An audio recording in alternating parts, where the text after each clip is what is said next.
都是你，都是因为你，我的前程，我苦心经营的一切才会毁于一旦。自以为救世济人，却不知祸从口出。青子，青子，青子，青子，快去叫全城的医者来！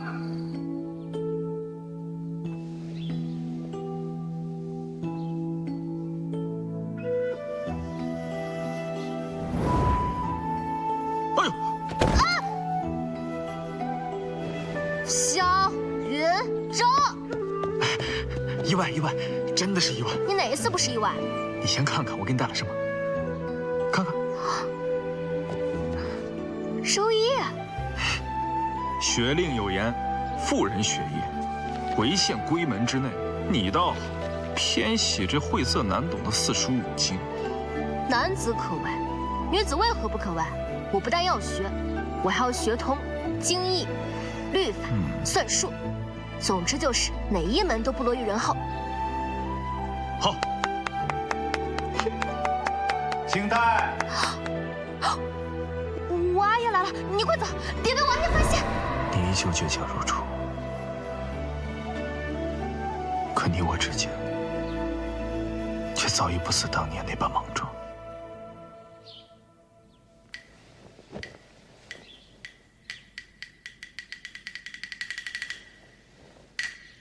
你醒了？你没看见吗？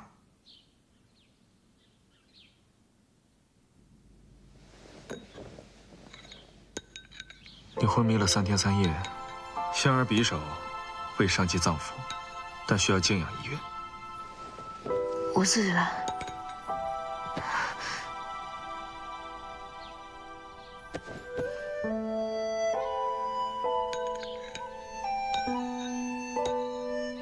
来，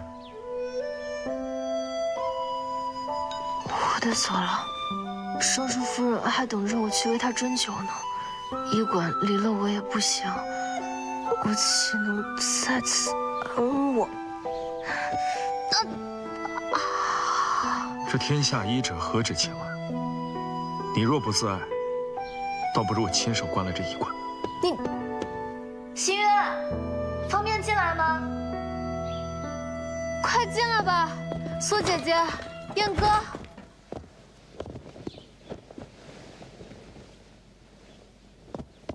心月，他怎么生气了？我也不知道啊。莫不是因你不爱惜自己，才如此动怒？他动不动怒，与我何干？这次你就听他的吧，医馆自有我们2人照看。你如今这般，便是连针都拿不稳，又如何为尚书夫人施针？苏姐姐，你怎么也向着他说话？没有，他还活着，萧景逸亲自将他一路抱回了房间。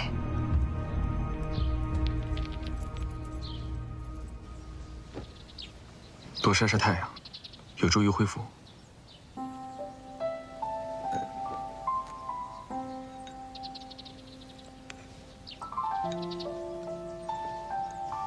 我自己可以，你实在不必。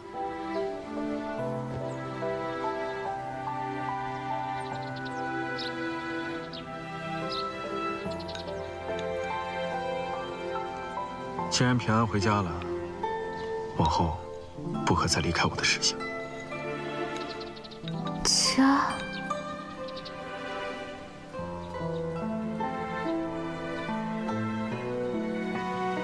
烫。好。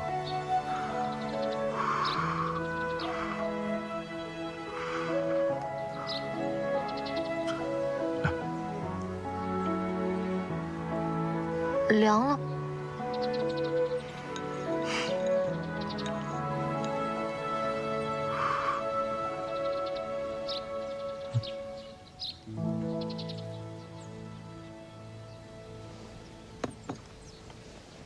那你睡一会儿，看好他。是。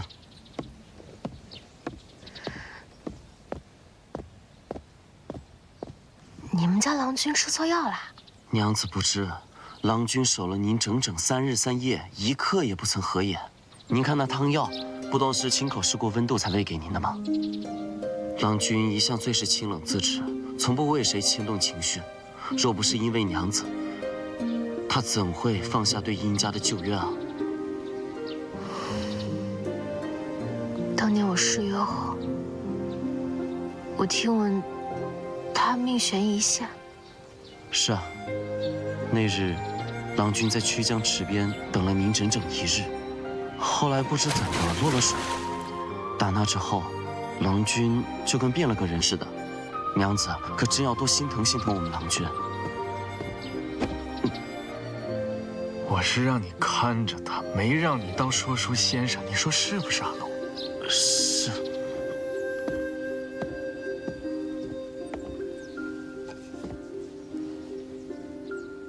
睡会儿吧。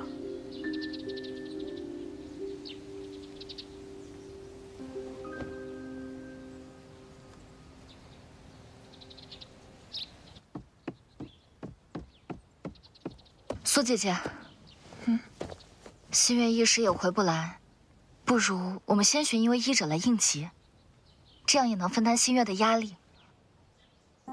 这世间，你又哪能寻得第2个能看带下病的女医者？寻不得女医，男医不行吗？女子患疾乃是私医，又岂能让男子近身问诊？一些寻常病症，未必需要近身。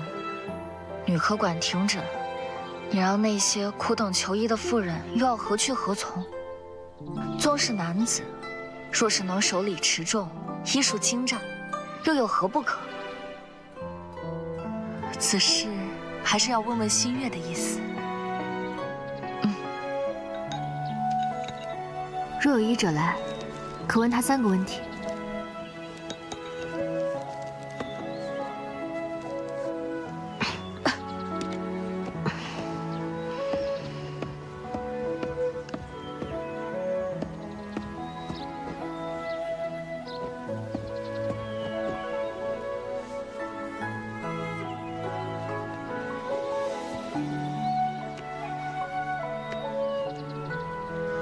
手怎么这么凉？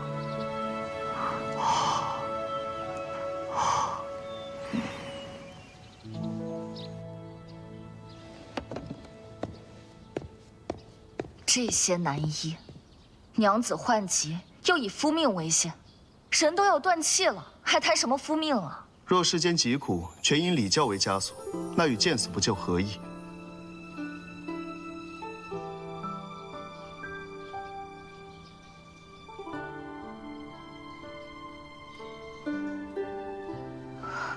请坐。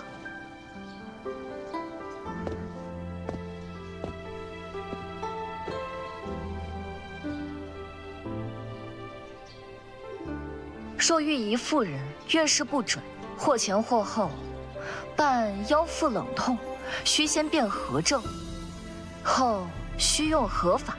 变为寒凝血瘀症，可用温经汤加减温通包公，散寒活血；若兼乏力，加黄芪补气，助气血运行。宜孕4月妇人，小腹坠痛，不敢告知家人，该如何安抚？如何诊查呢？多是胎气渐长，气血略滞所致，非必急症。诊脉时，取格纱脉诊，询问起居饮食，望舌苔，观面色。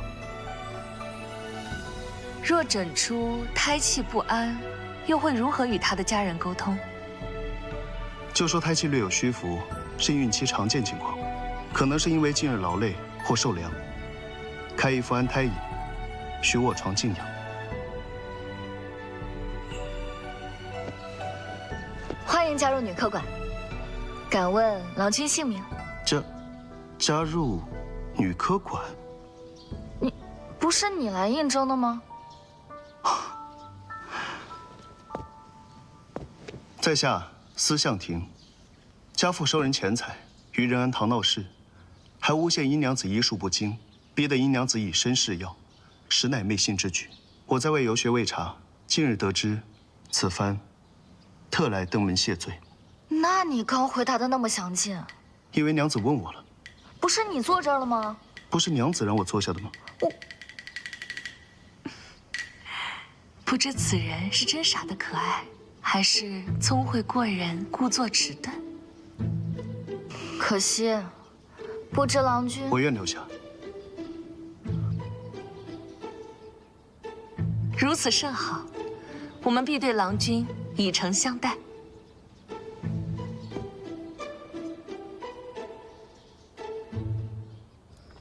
月事或隔3月，或旬日即至，伴胸胁胀痛。江南女子多劳作，气血流通，可服用逍遥散，疏肝解郁。但长安女子多居深宅，虽无饥寒，却有预热内蕴之弊，需换用郁金3钱，既行气又凉血，再添女贞子，滋肝肾。司郎君不愧是四处游学的医者，妙啊！我不过是爱到处跑，学的东西杂了些。没想到燕哥还这么好学。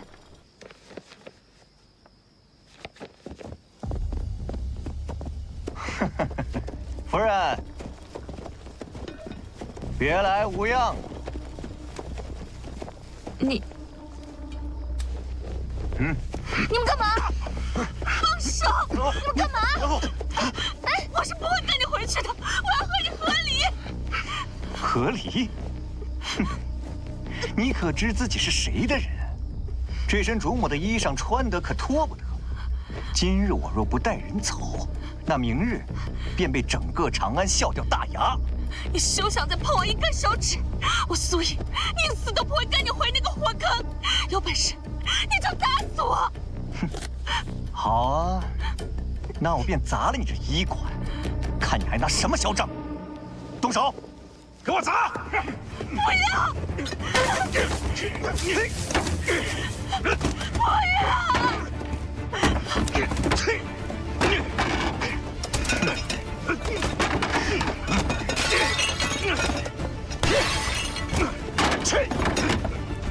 住手！圣人脚下，已经行此暴行，等长安没人管了。废话，给我打！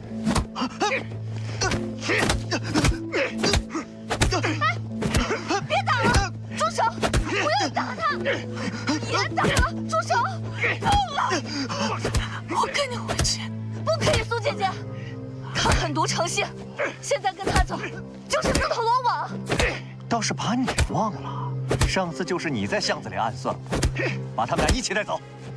走，走，你们，慢点。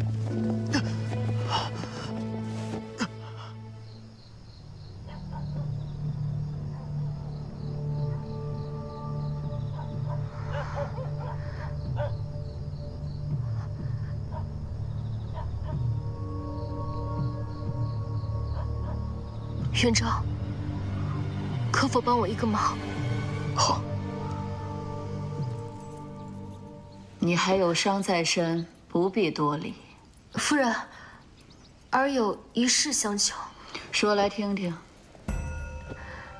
沈园带人砸了我的医馆，掳走了我的好姐妹苏姐姐与燕哥，求夫人出手相助。此事牵连官员众多，我为何要助你呢？若我说我能助夫人将下毒之人处理掉，夫人可否出手一救？你倒是说说，这一把匕首如何揭露真相呢？还请夫人带周小娘来一问便知。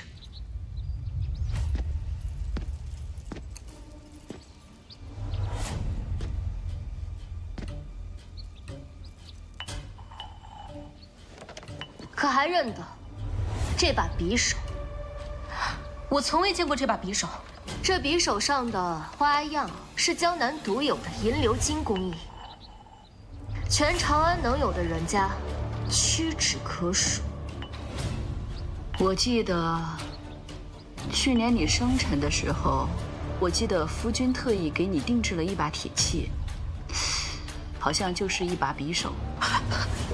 夫人冤枉了，真的不是我，是匕首，这匕首我已遗失了好些日子了。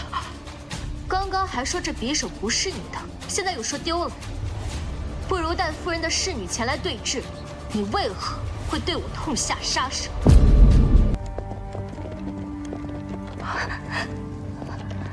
夫人饶命，是周小娘逼我的，她给了我50两银子，还抓了我阿爷，让我换了您的安神香。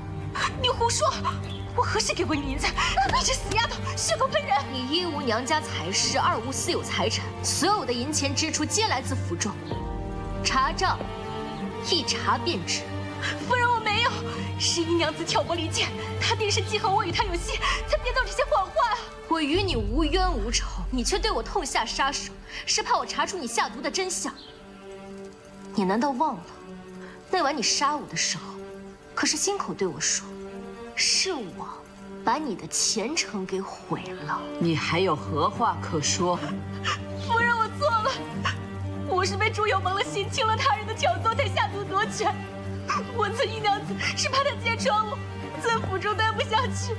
求夫人看在我伺候您多年的份上，饶过我这一次吧，我再也不敢了。夫人，你下毒谋害主母，持刀伤人，按律处刑，带下去吧。凭什么？凭什么你生来就是尚书夫人锦衣玉食，还有人捧着？我兢兢业业伺候你3年，却连个正经名分都没有。要是你挡了我的路，夫人好像并不意外。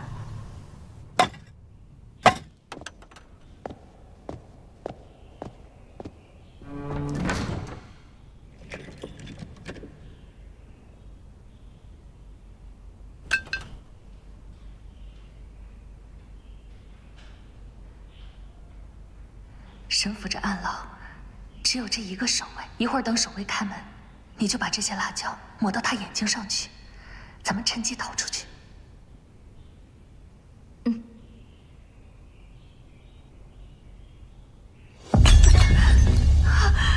有没有人啊？快来人啊！快来人！快来人啊！来人！怎么了？怎么了？苏娘子中毒了，你快来看看！来呀！愣着干什么？苏姐姐，苏姐姐，快来！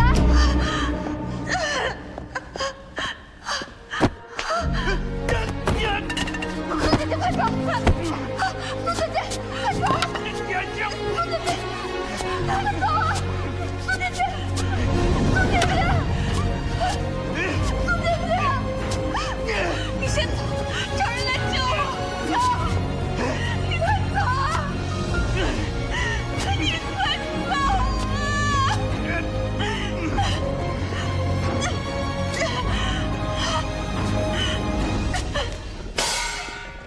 今日我在此昭告街坊，沈园就是一个丧尽天良、宠妾孽妻，对妻子拳脚相向，私自囚禁我女科馆的人。干什么的？你是什么身份？沈园纵奴行凶，殴打医者，毁我医馆，私自囚禁我女科馆的人。今日若不放人，明日我便让全长安的人都知道你们沈府是如何为非作歹。一个女流之辈，竟敢在此嚣张！阿郎行事，岂容你质疑？来人，把这疯妇给我轰走！住手！大理寺办案，我看谁敢动他！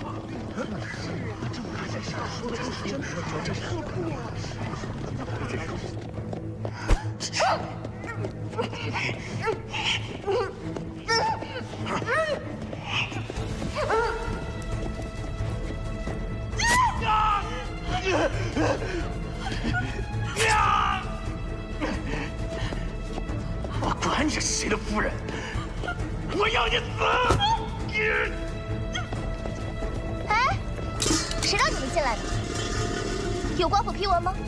这是官员内院，岂是你们随意撒野的地方？苏毅和林彦哥在哪儿？我这个人做事向来不计后果，如果你不知道，就给我滚！但如果你知道，不告诉我，耽误了我救人，我就会把你五马分尸，给他们陪葬。在地牢，其他我不知道。带路，压着他。是。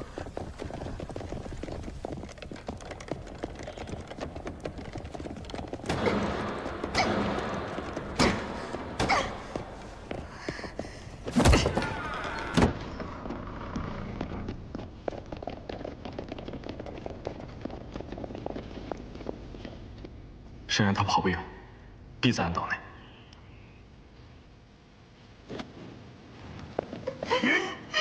苏姐姐，苏姐姐，走。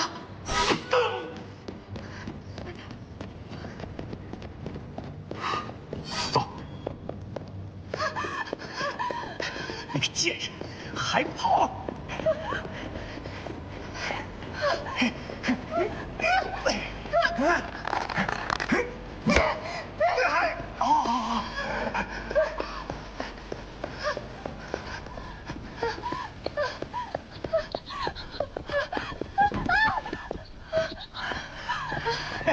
燕哥，燕哥，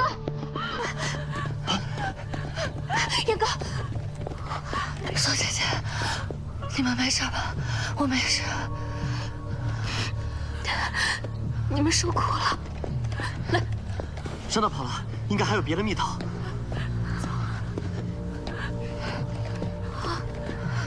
心月，你的衣服我没事，走。你怎么了？走吧。心月，心月，心月，心月。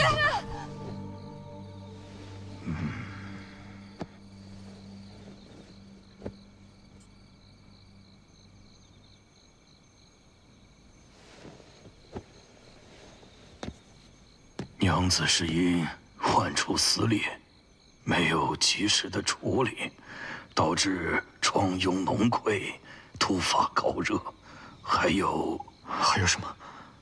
娘子中毒了。怎么可能？如今之计，只有暂时吊着她的命，就看她能不能挺过这几日了。主母放心，无色无味，断然不会有人察觉。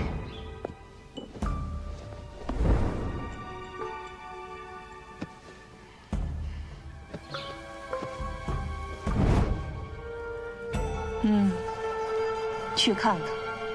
是。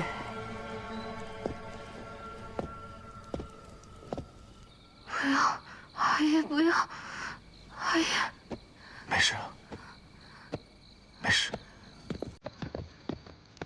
哟，姨娘子身体如何了？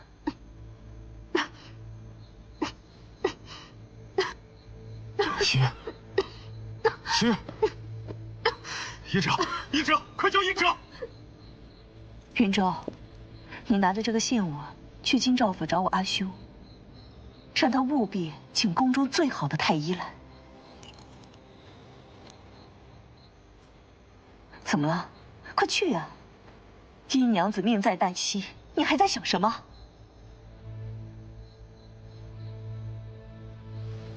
阿诺，阿大娘子说的错。哎，她一个下人，我阿兄怎会理会？云州，姨娘子的性命要紧，你快去，快去呀！可否让我一试？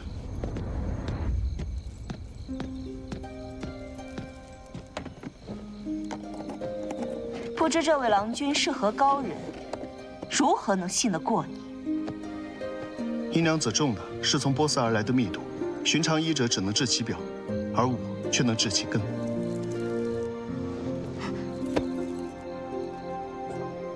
郎君可知男女大防？她可是我未过门的儿媳妇，罔顾礼法，非君子所为吧？大娘子，于某而言，学医之道是为救人，而非害人。我既来了，便没有见死不救之理。好了，若是因为礼法耽误了救治，那才是真正的害人。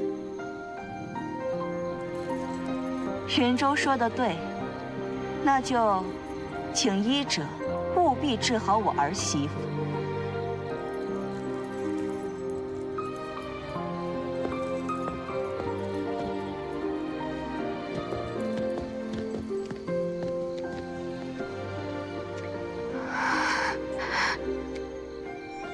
男女有别，燕哥，你替我行针。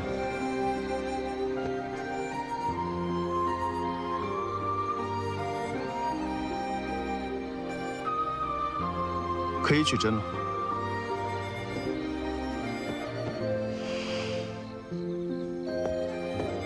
郎君，可以进来了。3日之内需在此施针，否则恐有性命之忧。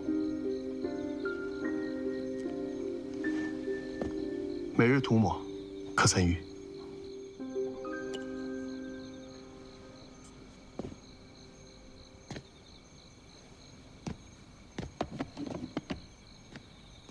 如今沈园已不足为惧，府中有人照应。2位娘子可暂且留在府中。有2位娘子在侧，他也能开心些。多谢郎君。已经准备了2间厢房，给苏娘子和林娘子歇息。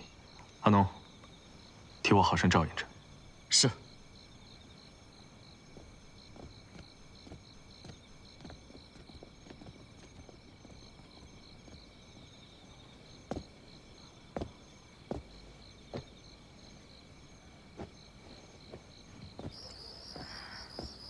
郎君，主母有请。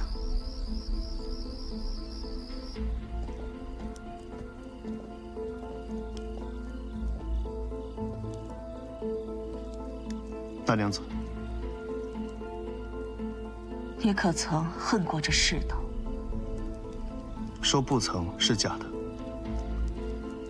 我恨母亲不在身侧，恨命运弄人，恨医术有穷时。可若一味沉溺于恨，便如执刀自枪，伤己最深。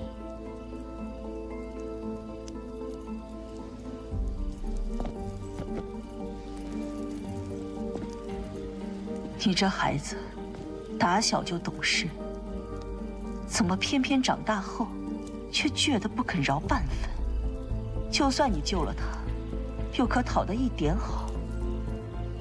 学医是为了自渡，救的是眼前性命，渡的是心中执念，何谈讨好？我知你心纯如雪，可雪落深渊，终难久存。这世间暗流汹涌，人心如刀，你又能救他人到几时？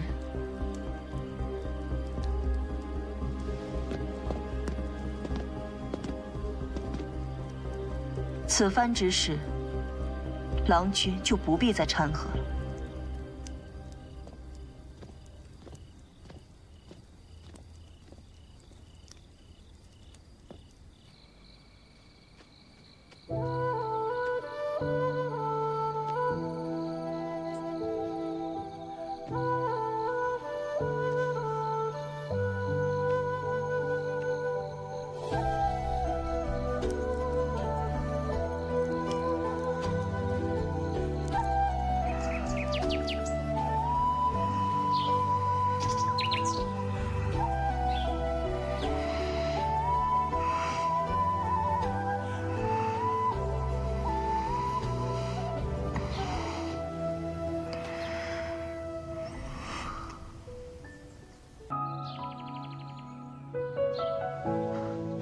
你醒了，身体可觉得哪里有不适？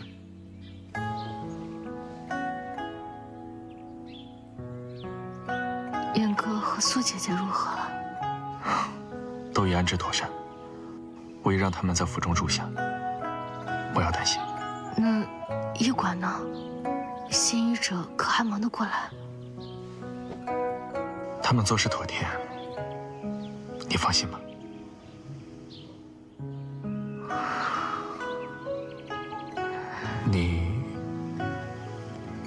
没有什么别的想问的吗？我想和谁？好。云舟可有受伤？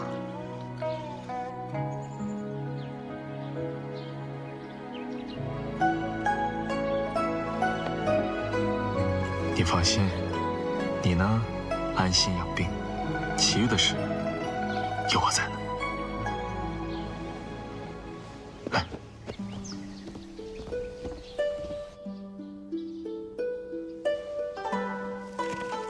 司君，肠胃可移位。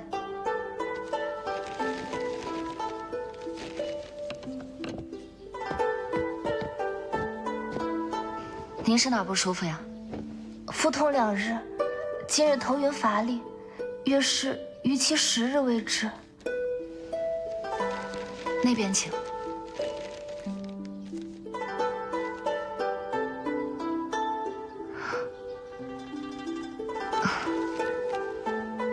3日后再来，届时拿着号牌寻医医者。好，明白了，多谢。定是苏娘子想出的主意，既减少了窥探隐私的为官之风，也让医馆不至于混乱无序。这可都是那2个年轻人讨论出来的。我就是个边干边学的账房先生。苏姐姐谦虚了。如今殷娘子不在，司郎君担子可重了。这医馆上上下下可指望着您呢。又赞了，司某不敢居功。好了，走了。好，谢谢。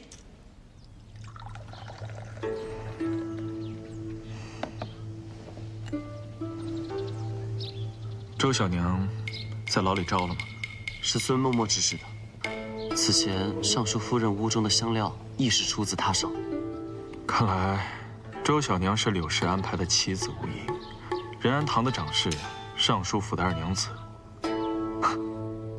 我这个继母还真是不拘之深呢。归云丹一事后，奴在暗中查探，发现柳氏这些年收拢了不少人心，在各个商行都暗植了不少耳目。看来这场棋局终于到了明处。之前我一直不知你2人父亲的事和护氏有关，其实我早就知道沈渊在做一些见不得光的事，但我从未想过从前的自己可以做些什么。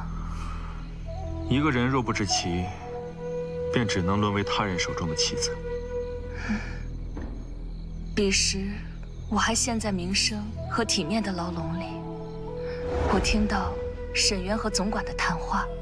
那份护氏暗约，无论如何都得给我找到。要是被人发现我私吞水银给苏尔曼特权，私相授受，那我们整个神府就全完了。老西董，老西董，我这就命人去追查暗约的下落。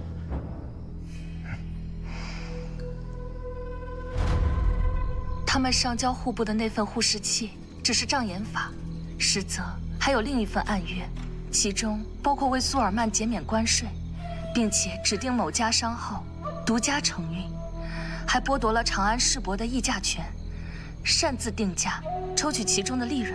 暗约？殷家的确有漕运的生意啊。萧郎君，有漕运生意的不只是殷家。好了，我就是这么一说而已。这么看来，这份暗约一旦公之于世，沈渊、苏尔曼，还有那个一直躲在暗处的人，都会难逃罪责。但这份暗约却被总管弄丢了。沈渊、苏尔曼，你们阿耶，原来冥冥之中，命运早就把我们绑在了一起。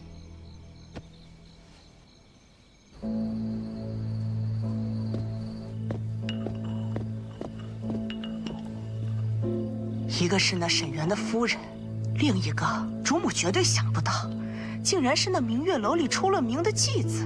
今儿个直接把2人领到府里来了。还真是让人意想不到啊！府里好像好久没有这么热闹过了。这殷娘子，还真是出乎我的意料。还有一件事儿，事关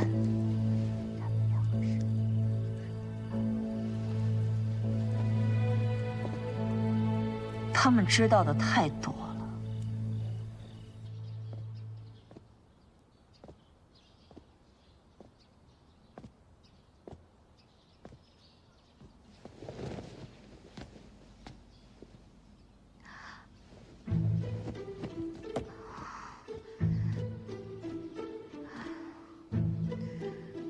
这几日胸口闷得厉害，吃不下饭，连喝口粥治肚子都觉得胀。啊，我还头晕。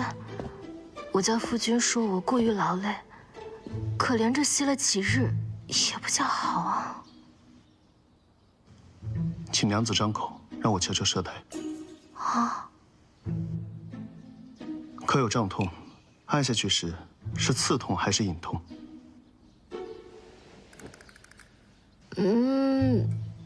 那倒也没有。我觉得，或许是气血亏虚的厉害。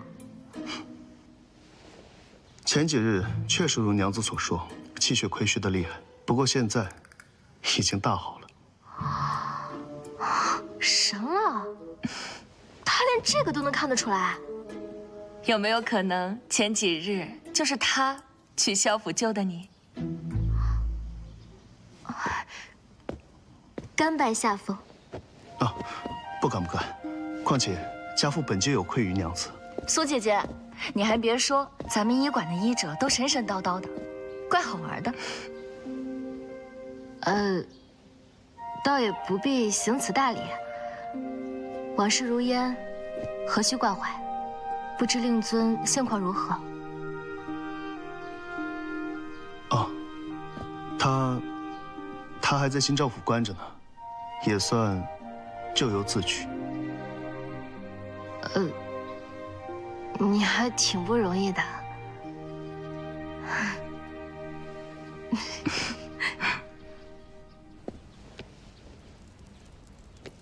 你自幼，阿娘便教导你。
萧家虽为商户，但亦须重名声体面。殷娘子此前的女科管已是惹人非议，如今又收留2名这样的女子，岂不更让外人指指点点？说得对呀。是。此事我亦为难。依娘子往后毕竟是萧家的主母，难得有2位闺中密友，我自要成全她这份情谊。这一女既要入我们萧家，那往来何人，自当由我萧家评判。对，此举甚为不妥，速速将此2人遣出府去。2位娘子孤苦无依的，若逐出门外，岂不让外人说萧家刻薄？大娘子糊涂呀！那苏毅乃是西市令之弃妇，而那林彦哥更是一娼妇，留此2人只会有损家族声誉，污了廷书一世清名。若人人皆以孤苦为由只留萧府，礼法规矩何在？况且如今还未成亲呢，岂能由他任性胡来？我看这政事还需慎重考量。三房公所言极是，礼法自当遵从。可如今因娘子卧病在床，云州又执意要护他们周全，我身为继母，实在不便强加干涉。此事体大，云州年少不知轻重，大娘子您还不知道吗？此事断不可再拖。若今日纵容，他日家宅不宁，祖宗基业何以守？萧家清誉不容玷污，速将此2人逐出府门，以正视听。既然各位都这么说，那莫不如我们清誉，若系于闭目塞听，不过只是虚名而已。2位娘子有伤在身，我若阻止，岂非与市井屠夫无异？流言蜚语已起，你让族中子弟如何自处啊？我可是听闻那苏氏德行有失，背弃夫家，败坏纲常，而那林彦哥是那明月楼的名妓，更是一身的污秽之病。流言止于智者，行善不因人意而止。西市令以权谋私，中饱私囊，如今已经被全城追捕。苏娘子李府，乃为明智，岂是弃妇悖论？林彦哥虽出身于明月楼，遭遇坎坷，然心性高洁，并无染疾之实，反为殷娘子之医馆增添了不少助力。2位娘子暂居府中，礼数自然符合规矩。你护短不过是为他们争名，人言可畏。日后成婚，若让人知晓萧家大娘子与这些女子为伍，岂不沦为笑柄？云州年少心善，各位长辈莫要太过苛责于他。笑柄与否，不在女子出身，而在男子胸襟。父亲教导过，立身以德，不必着浪，方能撑起这一门风骨。若叔伯和三房公是为名声而来，那这萧家的门楣便不必由我来守了。各位，失礼了。你可……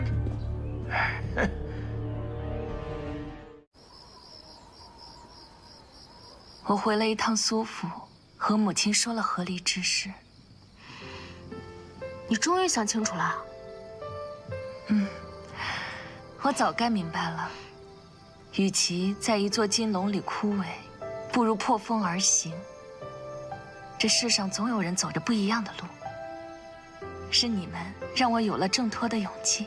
苏姐姐，你其实一直是一团火，之前被风给灭了，如今这团火又重新燃烧起来了。对，说起来意外，母亲竟未责我，反倒支持。这世上哪有母亲想让自己女儿过得不好的，是吧，燕哥？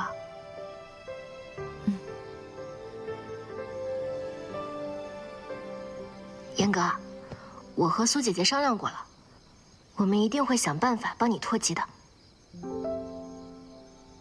她若肯放我，之前也不必这么大费周章了。那是因为之前我们不知道她与沈渊有所勾结，如今沈渊在逃，我们有他的把柄，未必不可一试。希望吧。你放心吧，有我和苏姐姐陪着你呢。我们如今还添了一员大将，那就是云州。说起来，听你一直喊云州，这是萧郎君的表字。其实我们二人自小便相识，只是那时两家是竞争关系，彼此防备，不让我们往来。可那时啊，他为了来寻我，时常从阴府的后院翻过来，但每一次他都跌倒在那道墙底下。我见他那样子太可怜，就给他挖了个狗洞。没想到稳重自持的萧郎君竟还有这样一面。那后来呢？后来两家都在争夺宫室蜜头，全程匿名竞价。那时我阿爷不知道从哪儿获知了最低价，就竞争到了这桩生意。萧伯父便以为我是有意接近的云州。我不信你会做出这等事。明日巳时，去将至，我等你给我一个解释。小娘子，主母她早产了。你说什么？大娘子是因难产时用皂荚催生，导致的产褥热而亡。阿姨，快请别的医者救救娘亲！我那时若是懂些医理，或许我的阿娘就不会走了。一切都过去了，也别太责怪自己。你如今这般，伯母定会为你感到骄傲的。但我终是没能去赴约，母亲尸骨未寒，我亦无心辩解，云州也未曾找过我。你可知白日里因我二人暂住萧府，萧家众人上门责问，要将我和燕哥赶出府去。竟有这等事啊！为何不告知我？唉，那是因为你的云州郎君扛住了所有的责难，冷着脸一句句驳了回去。你搬进萧府已近半年，可曾想过等丧期一过，与萧郎君完婚？不敢想。我知云州待我如何，但我二人始终忘不掉父辈的恩怨。我现在啊，就只想好好的把我们的医馆发扬光大，帮我阿爷还债，找到我阿爷，和我阿爷一家团聚。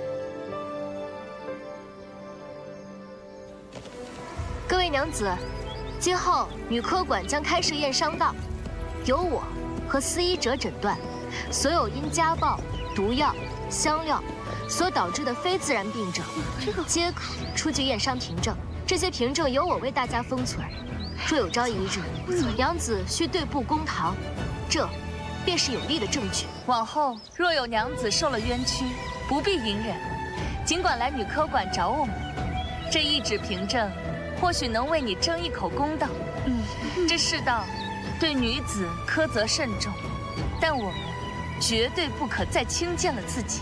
同时，我们会依旧延续夜诊以及临级，无论贫富，希望我们可以为世间女子创出一方喘息之地。说得好，这人世间的疾苦，除了风寒和湿热，还有人心的幽暗处。我们要做的，就是把无声的伤痛变成有力的反击。我们不仅是医者，更是各位娘子的见证者。我要一个，我要一个，给我拿一个，我也拿一个。谢谢，谢谢，谢谢。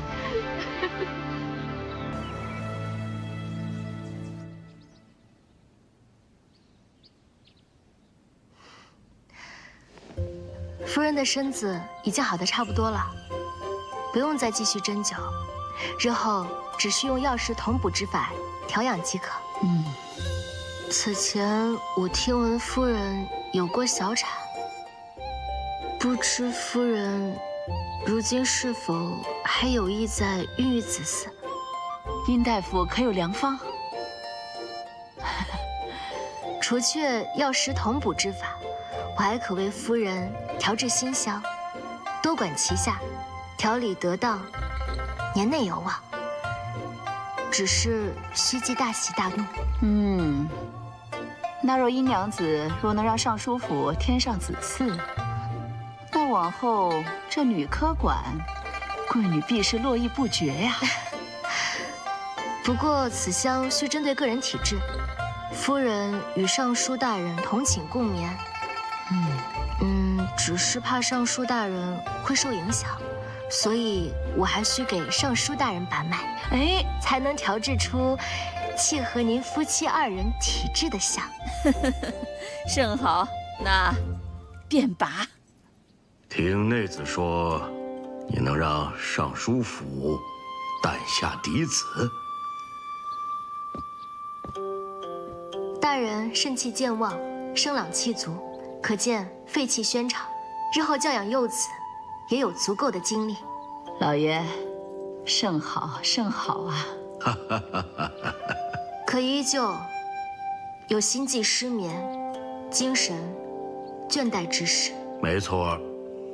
大人可知，思则气结，思虑过度先伤脾胃，脾伤日久，又耗伤心血，故心悸失眠、精神倦怠。想来大人必然是忧思过度，宜静心调养，忌怒忧。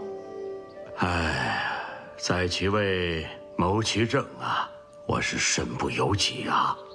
大人忧虑之事，或可从长计议，亦或结志同道合之友，共谋良策。看来殷娘子是深知我的内心忧患呐。看来不知不觉中，我成了殷娘子的棋子。儿不敢有欺瞒，志相为真，想为大人解忧，亦为真。你到底是什么人？儿名殷新月，家父殷世凤。来人，送客。潘羽一事牵连甚广，我阿爷直到现在都还是下落不明。殷家何尝不是深陷泥沼？大人只见一人就可知，而非是想行对大人不利之事，只想为我阿爷证明清白。此人是何人？萧庭叔之子，萧景义。他父死于殷家之手，难道他会帮你吗？儿知道所有的证据都指向殷家，但真相往往藏于表象之外。儿已掌握一些线索，足以证明这些事情还有别的可能性。他现在何处？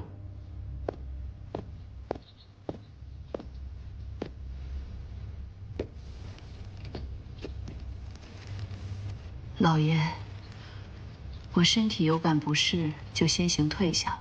好，夫人下去歇息吧。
若他还活着，他怎会留你独自一人在长安？若他死了，怎会至今都找不到尸骨？除非他想以假死来脱身。我不知道。沈园和苏尔曼的背后，必定还有一双眼睛在盯着，操纵着这盘棋局，至今还未露面。如果现在将两人抓捕的话，所有的线索都将会中断，某一直拿不定主意，所以特来请示大人，是否由我二人暗中继续调查，还是将两人抓捕，移交大理寺审理？你们可曾想过，这殷世峰在这护士中担任的是什么角色？此器虽然是假的，但若没了他，这护士一环中可是缺失了什么？运输。某清楚应该怎么做了。多谢大人解惑。这些证据我会上交大理寺，但是目前不能声张，因为牵扯面太广，要以静制动。谨诺。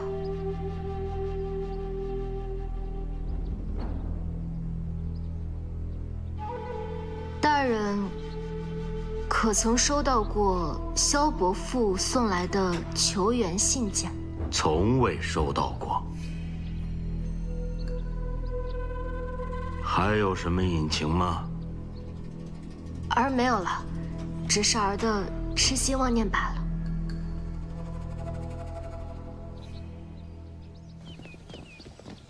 哎，就是他开的那个女科馆，是给武姬看诊的那个医馆。对。哎呦，那不是明月楼的头牌吗？哎呀，接待过多少男人了，怕是那医馆也干净不了啊。听说啊，还让那个歌姬参与经营呢。哎呀，什么专给娘子治病的医馆？我看怕是专治那些见不得人的病吧。说什么呢？有病就去治，没病别少嚼舌根。我们说的你听不懂什么意思吗？朝廷有律，贱籍不能自由赎身和参与经营，更何况是那明月楼的头牌。哎，半点朱唇万人尝。就是谁不知道啊？还开在咱们长乐坊，这不是给咱们招晦气吗？你我都各有要事，莫因这些闲言乱了心神。可惜这医馆只能治病，治不了你们这肮脏的心。哎，什么人呢？这是装什么清高？燕哥，你这是？苏姐姐，你说的对，我一开始就不该留在这儿，日后我不在，还望你保重，莫要让浊流伤及自身。女科馆若能存续，便是娘子们的福气。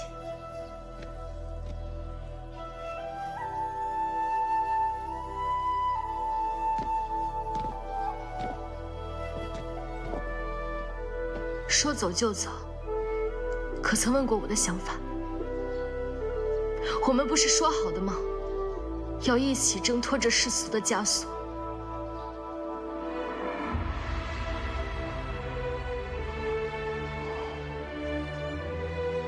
他说，不想害了女科馆。若女科馆因为流言蜚语而倒下，岂不就成全了那一帮有意乱嚼舌根的嘴？难道你想让他们得意吗？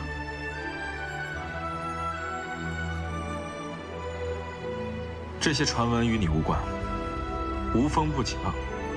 你在女科馆中待了许久，现在突然传出来这些，定是有心之人拿你的身份来做此文章。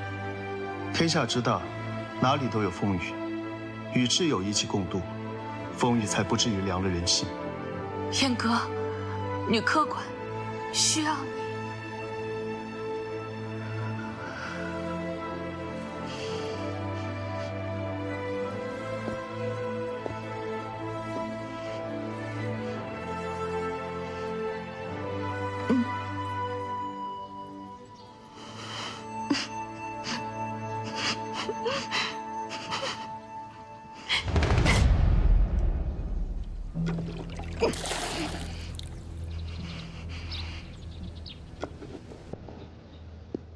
还以为你真没了呢。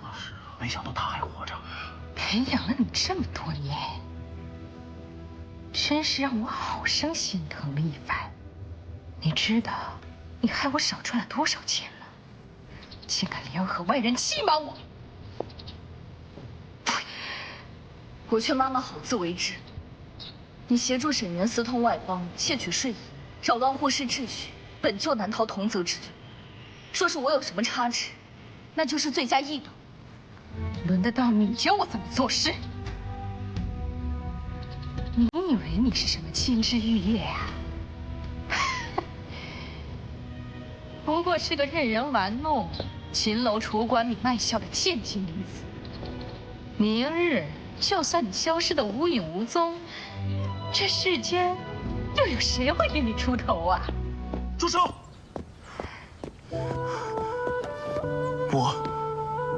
我给他出头。思君，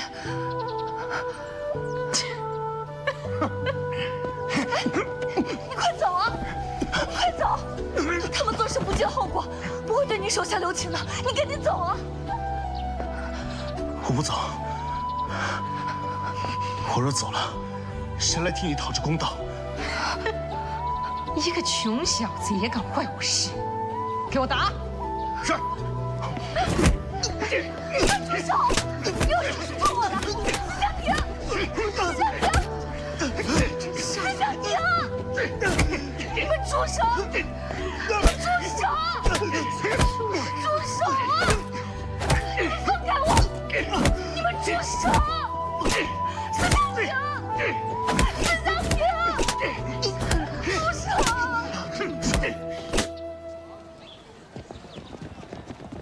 保姆呢？保姆在哪儿？看住他们，跟我走。思君，这是怎么了？所有人原地等候问讯，不得擅离现场。违者，以同罪相论。这明月楼可不是你说什么就是什么的，也不看看老娘背后是谁。大理寺奉旨办案，你倒是说说，你这背后之人到底是谁？正好一同查处。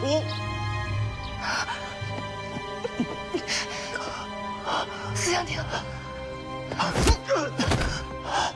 燕哥，我给你送吧。大理寺，你说这个你们是来查沈园护市一事的？护市一案牵扯税银，西施令更涉及命案，自然移交大理寺处理。你替沈园和苏尔曼遮掩罪行一事，同罪相论。我不懂你在说什么。来人，将他带走。等，我愿供出我所知道的一切，能否匿名？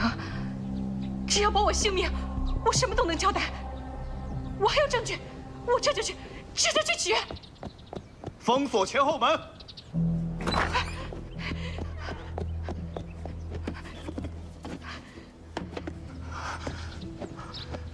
你没事吧？啊，我没事。什么声音啊？这是？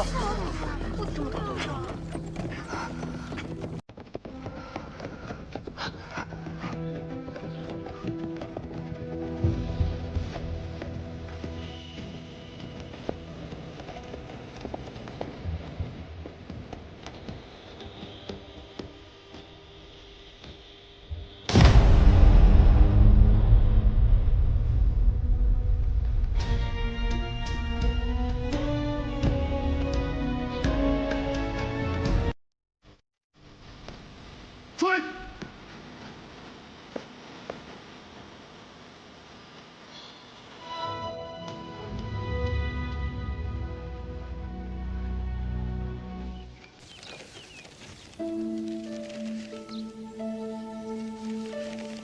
雪芝，这些都是你爱吃的，红麻饼、鼓楼子，还有透花瓷，都热着呢。妈妈死了，我算不算间接为你报了仇？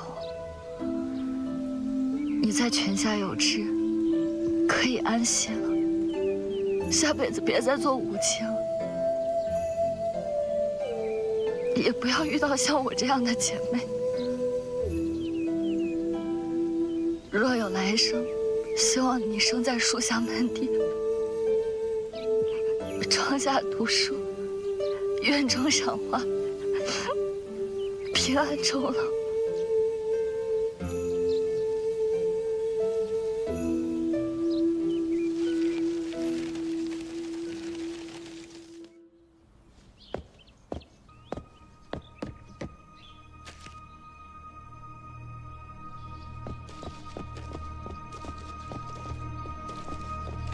方才在门口捡到的。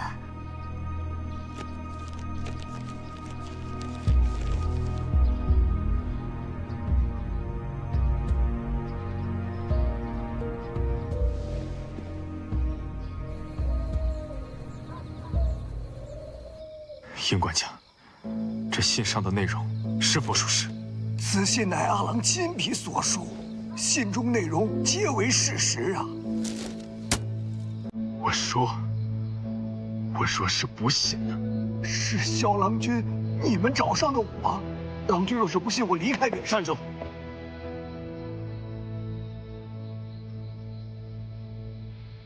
你细说说。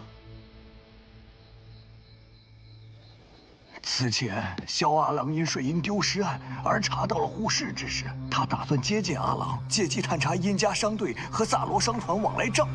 我们两家虽有多年积怨，但彼此尚能守住良善。此次并非我情愿，实在是萧兄所查之事，实在牵扯太多。他这么想查护市之事，那我们就帮帮他，带他去番禺，速将此信送去番禺。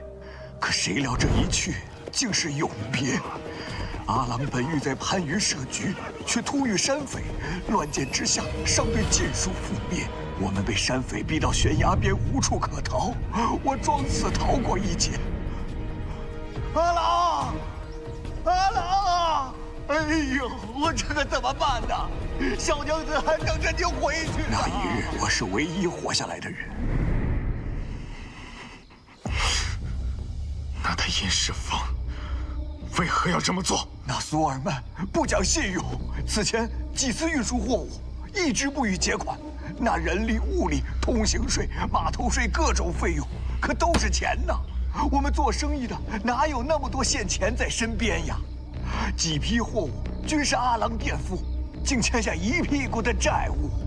英雄啊，此前欠你的银两，我们萨罗商团还无偿还之力，还望英雄能再宽限宽限啊！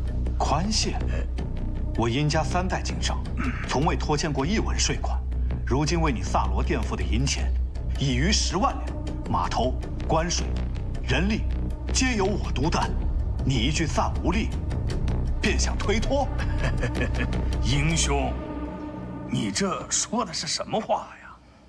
放心，此次番禺地区的香料运输，非你英雄莫属。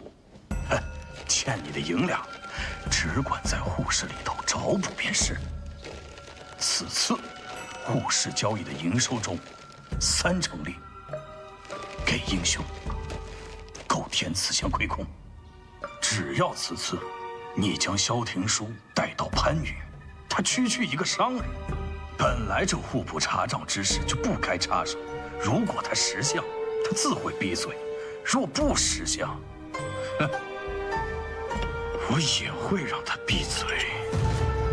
那我阿爷为什么还要让我取殷心愿？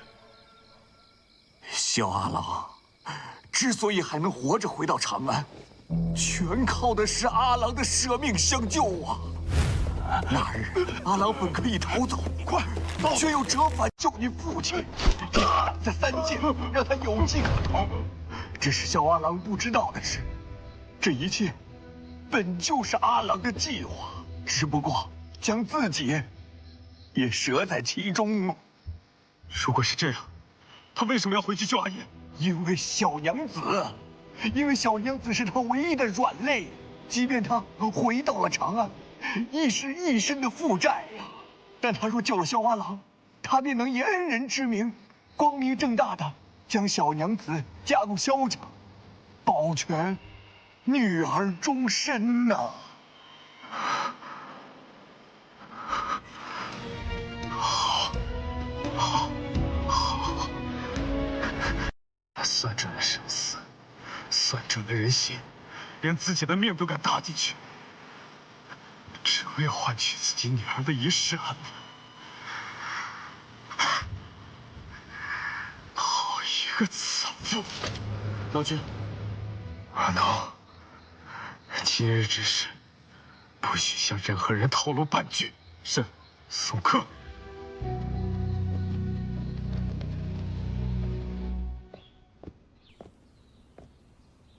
给大娘子请安。姨娘子来了，坐吧。今日怎的不去医馆，想起来给我请安了？大娘子，您莫怪，这几日我这医馆繁忙得很，我这心里又时刻惦记着您的救急，还特意寻了一些古方，赶紧给您送来了。真是有孝心。云舟，你看看你未来的妻子，可比你对我上心多了。鸡年沉疴非是那1、2味药材可以除尽的，这种事情急不得。万一不慎伤及根本，这可麻烦得很。有些人啊，不懂医理，只凭一腔愚孝，这才导致了大娘子的病情被拖延。医道讲的就是对症下药，阴阳调和。我自是不会让药石伤了大娘子的身子。这方子啊，我已斟酌再三，皆是循序渐进、温和调理之品。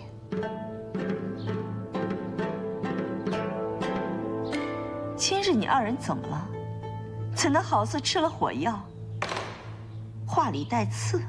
大娘子莫怪，大娘子，因如今这真假之症，最忌讳的就是急怒。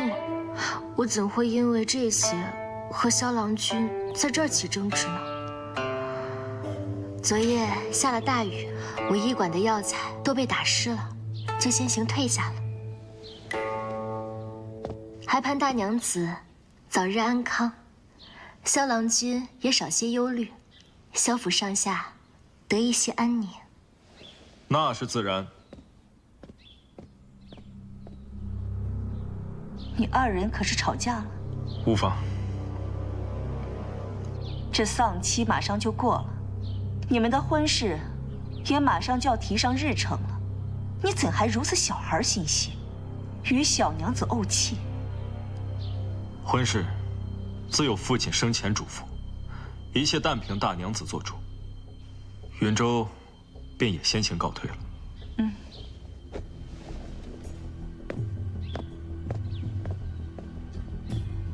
看来主母的计谋已初见成效，殷娘子步步为营，言语间既显孝心，又暗藏锋芒，这分明是防着郎君。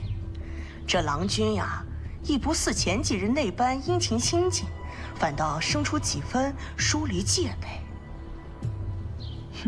这殷新月越是周全得体，越显得刻意经营。再说，我那个继子心思深沉，从不轻易表露喜恶。